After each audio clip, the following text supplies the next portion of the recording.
telling you facts. Hear it. This industry is not what it seems to be. Listen, this is a rapper, you got 200 followers.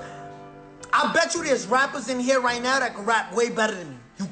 You can rap way better than me. You will never be where I'm at because this industry is What's good, YouTube? In today's video, we could talk about the music industry, the problem that is facing nowadays, the ups and downs, and how we can fix it. So first, we got no creating a music as a project. So what I mean by that is like people are creating music nowadays because they're just trying to put something together fast and get it out of the way. Instead of making sure that the music you're creating is a whole project and making sure that people that are going to listen to the music really feel that instead of just putting the word together. And the reason why people like Mike and Jackson have succeed back in the days is because their music wasn't just a bunch of snares, kicks, and 808s. It was mostly a whole project. Michael Jackson was surrounded with a bunch of people that was making sure that his music is not just heard one time, but his music is gonna be something that will really stay forever. And some of the good songs back in the days was just recorded straight to the studio, and what the artist was doing, I believe it was just bringing everybody, the drummers, the pianists, the bassists, everybody in the same room so they can share idea and make sure that the music they're creating sounds good to the ears and to the audiences. But nowadays, people, when they're creating music, all they gotta do is just go to the studio and start rapping right away instead of thinking about making sure that the lyrics that they're singing in the song make sense and resonate with the audience, making sure that the music is not just a one-time thing, but that music will be something that will stay forever as a whole project. And I'm not saying there is always one way of recording music. There is some good song that was made and there was just a beat maker and the artist. What I'm saying is just take your time with the music you're creating to make sure that that thing will stay forever. The team behind Travis Scott music is not just a bunch of 808s, but it's some people that know a lot about music, right? Even though Travis Scott don't always have like his whole team, drummers, all that in the studio, but he makes sure that the beat that he's picking is resonating with a lot of people of his niche kind of thing. And second, we got the copycats. Obviously, with Cardi's new voice, Plaqueboy Cardi, I'm talking about, with his new voice, everybody was trying to sound like him. If you're an artist, I feel like it's better for you to kind of pick a sound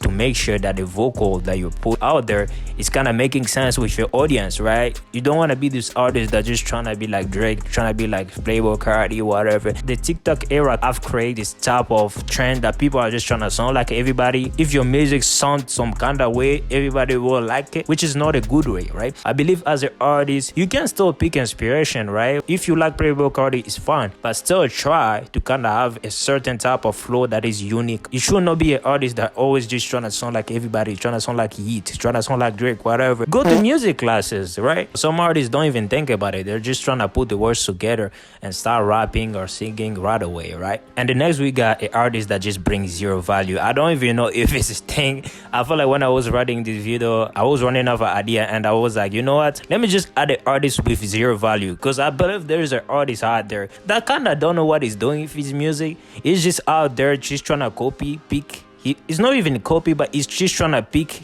here and just put it together. You don't even know what kind of value you bring, right? Obviously, when we're talking about hip-hop, there's no really a crazy value because all they talk about is just girls, money, this and that. An artist like Kendrick Lamar and J. Cole, obviously they can rap about beef and money, girls, but they still have a value that they can give to the world, right? And if you really pay a good attention to J. Cole or Kendrick Lamar music, sometimes they be talking about deep things that really happen to the world, right? And you don't want to be an artist that is just static, right? That always talk about the same thing, killing, money, this and that, like all those things we already know, people already talk about it, but have some kind of value that you can also bring without just talking about all those things, right? And I feel like if you don't really have a crazy value that you can bring to the music, all you can do is maybe do a lot in your community, right? Like I see some artists, obviously they talk about girls, money, all that, but I feel like they still have a value that they bring to their community, right? They help with their community, the money, whatever, you know, whatever you can bring. Okay, the next we got an artist with zero niche. It's just like YouTube, right? Obviously, at certain point as an artist, people will get tired of hearing the same thing, but it's always good to have a certain niche. If your niche is about girls, money, and hard, I feel like you have to stick with it a little bit before you try new things. But some artists, they're failing is because after a couple years, they're trying to start trying new things that is not even resonating with their audience. Obviously,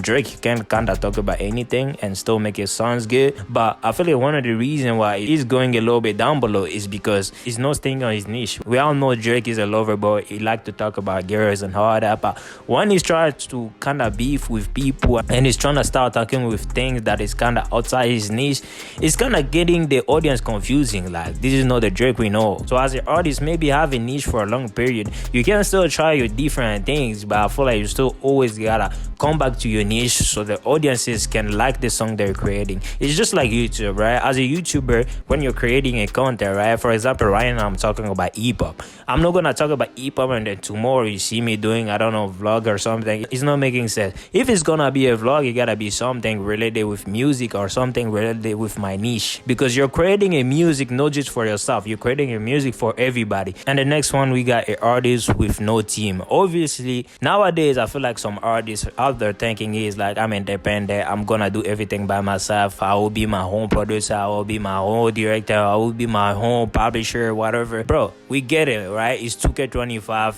everything is on the internet. You can just, you know what I'm saying, watch a YouTube video and figure everything out. But it's always good as an artist to have a team, even a YouTuber, to have a team at least, because at a certain point you will burn up, okay? You can't do everything by yourself. You gotta have somebody that will kind of help you, tell you, you know, I don't think this is gonna be a good idea, I don't think this is gonna be a good video, I don't think this is gonna be a good music to put out there. Because having a team is not just about having a producer or having some kind of people that know a lot about music. Even your friend can be a part of your team. If you bring your friend to the studio, that guy can definitely tell you, you know, I don't think the lyrics that you're saying here is making sense. I think what you should have said this instead, you know, it's making sense. That's already a team. Even just having a music video director is already one team, right? Somebody that you trust, somebody that you know it can bring your visual to life, right? Because at a certain point you can't do everything by yourself. Having a team is always important and is really essential when you're trying to grow as an artist. And the next one, we got the ghost artist. I don't even know what kind of name, something just went on my mind. I was like, you know, I'm just gonna name this the ghost artist. The ghost artist, what I mean by that is the artist that drop one song and after that it just disappear, like the ghost artists, right? This is a competitive world. Obviously, when you're doing something like a music, your main goal should not be focused on competing with everybody, but the industry is fast, right? You can't just drop one music and then just go. You're like, you know what, I already dropped one music for my fan, they will enjoy that for years. Like, no, bro, you have to keep that consistency. No matter how you feel, you have to keep it, because music is like this, right? You go up, you go down. Same thing with YouTube, you go up, you go down. After dropping one thing, you can just be like, you know, I'm gonna relax a little bit. Now you have to keep that consistency. It doesn't matter if the first music was good and the next one was trash, as long as your consistency is still there. I feel like people will still keep up to date with what you're doing. The same thing with YouTube, right? Obviously I was gone for 6 months, which is crazy, but there was a lot of things going on and I'm not famous as a YouTuber anyway. And the last one, we got the big ego. All right, this one, I don't know if you know, I was like, you know, since people are talking about little DJ smoking and all that,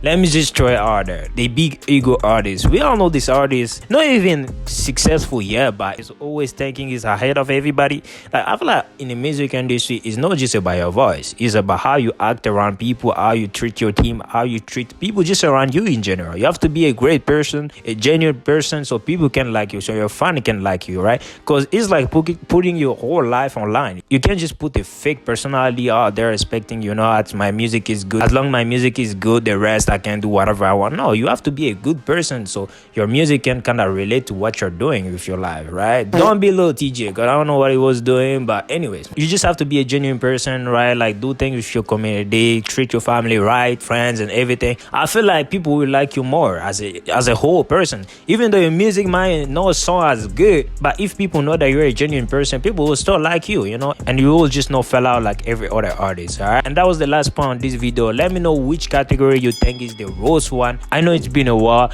but I love y'all, and if you got any video idea, spam me in the comment section. I love you guys. I'll see you guys in the next video. Peace.